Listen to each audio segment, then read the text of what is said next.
오늘 말씀은 빌립보서 4장 1절 말씀입니다. 우리 함께 말씀을 읽겠습니다. 그러므로 나의 사랑하고 사모하는 형제들, 나의 기쁨이요 면류관인 사랑하는 자들아, 이와 같이 주 안에 서라. 네, 저희들이 이제 오늘까지 이제 빌립보서 말씀을 이제 저희들이 묵상을 했습니다. 빌립보서 서론에서 말씀했던 것처럼 지금 사도 바울은 로마의 옥중에서 지금 이 빌립보서를 기록하고 있습니다. 그러면서 빌립보에 가장 많이 나온 단어 중에 하나가 한 기쁨이라는 단어입니다. 16번 정도 기록이 되어져 있습니다. 그리고 또 마무리를 이제는 하면서 또 사도 바울은 너희들이 나의 기쁨이고 또 나의 면류관이 된다라고 말을 합니다. 그러면서 또한 마지막에 너희들은 주 안에서 서 있어야 된다라고 또 권면을 하고 있습니다. 바울에게 있어서의 참된 기쁨 또 그의 면류관은 빌립보 교회와 성도들이 영적으로 성장하고 또 하나님의 성품을 닮아가고 또 하나님의 말씀을 따라 살아가는 변화의 그 모습이 바울의 감옥에 있었던 바울에게 기쁨이 되었다고 말합니다. 바울은 자신이 존경을 받고 또 수많은 교회를 내가 개척하고 세웠고 또 많은 사람들에게 각지로 다니면서 복음을 전했고 또 자신을 통해 많은 사람들이 예수님께로 돌아왔습니다. 그렇지만 바울에게 있어서의 가장 큰 기쁨은 빌립보 교회의 성도들이 영적으로 성장하고 변화되는 것을 바라보는 것이 바울에게 가장 큰 기쁨이 되었다라고 말하고 있습니다. 부모에게 있어서도 기쁨 또한 보람은 자녀들이 성장하는 모습 또 변화되는 모습, 그런 모습을 볼 때 자녀들은 부모에게 있어서 큰 기쁨이 됩니다. 이처럼 영적인 리더인 또 초원지기 처녀들 그리고 목자와 목녀들에게 가장 큰 기쁨과 보람이 무엇이겠습니까? 목원들의 변화와 영적인 성장하는 것을 볼 때 우리가 목자와 목녀로 그렇게 살아가는 것에 대한 큰 보람이 있고 기쁨이 되는 것입니다. 그러면서 바울은 빌립보 교회 성도들에게 주 안에 서라라고 권면을 합니다. 서다라는 헬라의 원뜻은 이런 의미가 있습니다. 진실되게 서다, 굳게 서 있다라는 말입니다.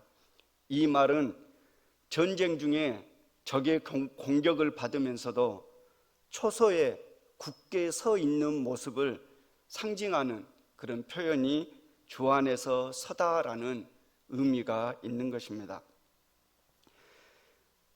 바울이 주 안에서 서라라고 권면했던 것은 빌립보 교회와 성도들이 지금 어려운 상황에 있고 믿음을 지키기에 힘겨운 상황에 놓여 있다는 것을 우리에게 간접적으로 보여줍니다. 이러한 어려운 형편 가운데서도 너희들은 흔들리지 말고 견고하게 서 있어야 되는데 그것은 주 안에서만 가능하다라고 바울은 말하고 있는 것입니다. 왜냐하면 저와 여러분이 이 땅에서 흔들림이 없이 믿음의 길을 걸어가기 위해서는 저와 여러분이 아는 것처럼 우리 스스로 힘으로는 불가능하던 것을 매일매일 경험하면서 살아갈 것입니다. 예수님이 함께하지 않으면 우리가 이 땅에서 흔들리지 않는 믿음과 참된 그리스도인으로 살기가 불가능한 것입니다. 이 땅에서 하나님의 말씀을 따라 사는 순종하는 삶, 믿음을 지키기 위해 또한 고난을 감수해야 하는 삶, 우리의 능력으로는 그리스도인의 삶을 살아가는 것이 불가능하다고 성경은 이곳저곳에서 우리에게 말해주고 있습니다.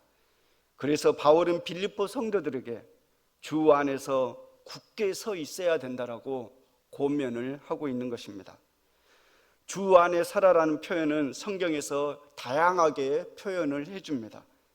그리스도 안에 거하라, 믿음 위에 서라 라는 다양한 말씀으로 우리에게 말해주고 있습니다. 그래서 고린도전서 16장 13절을 우리가 함께 보겠습니다. 굳게 서서 남자답게 강건하라. 네, 바울은 고린도전서에서 굳게 서서라는 말을 하는데 흔들림이 없는, 의심이 없는 믿음으로, 또 믿음의 상태가 견고함을 말해줍니다. 믿음이 흔들리지 않는 중심축이 되는 것을 말합니다.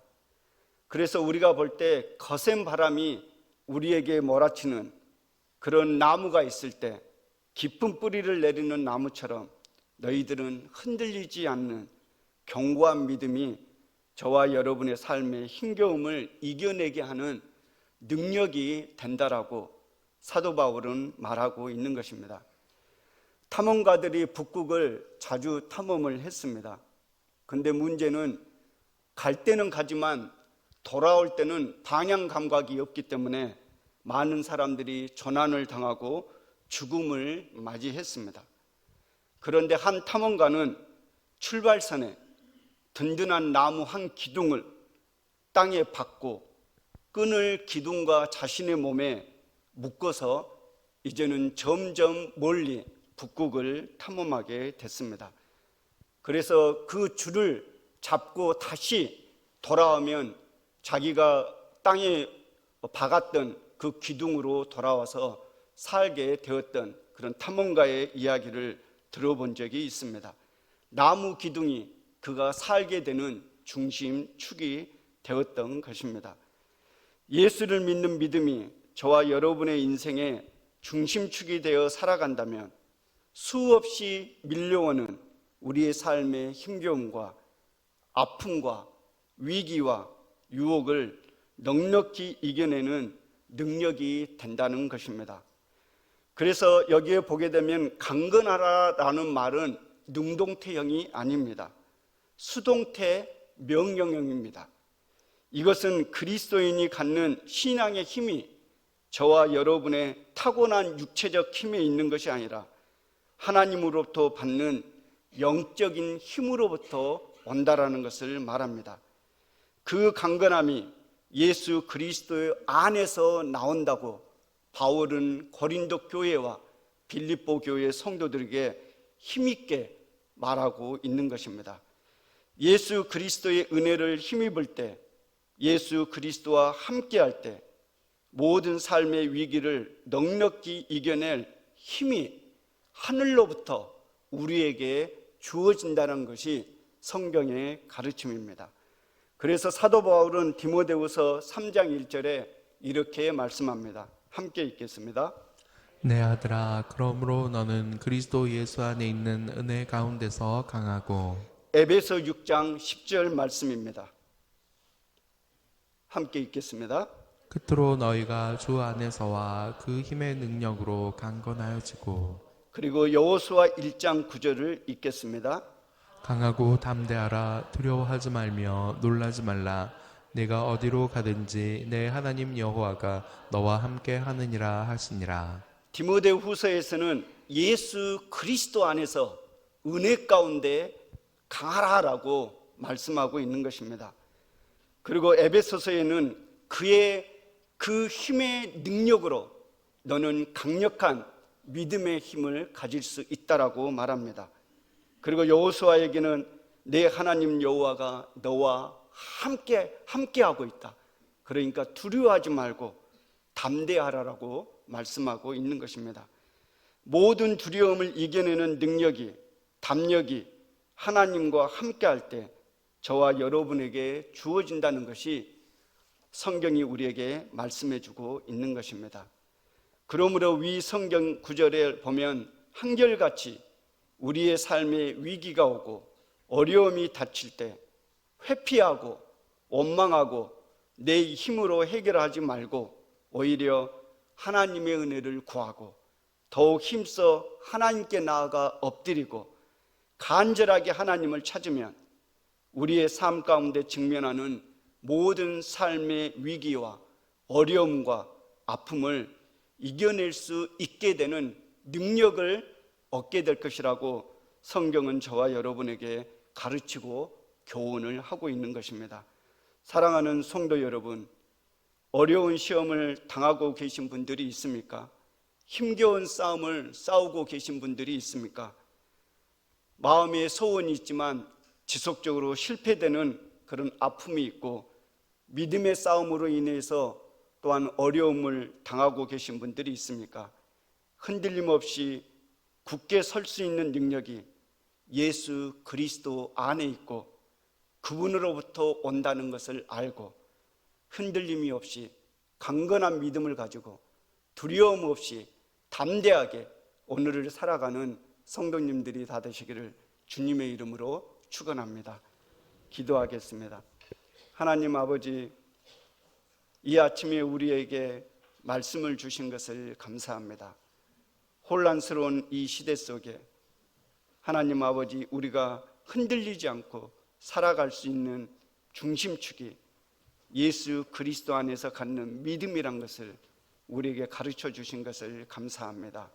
순종하게 해주시고 그 안에서 하나님과 동행하는, 경험하는 은혜를 부어 주옵소서.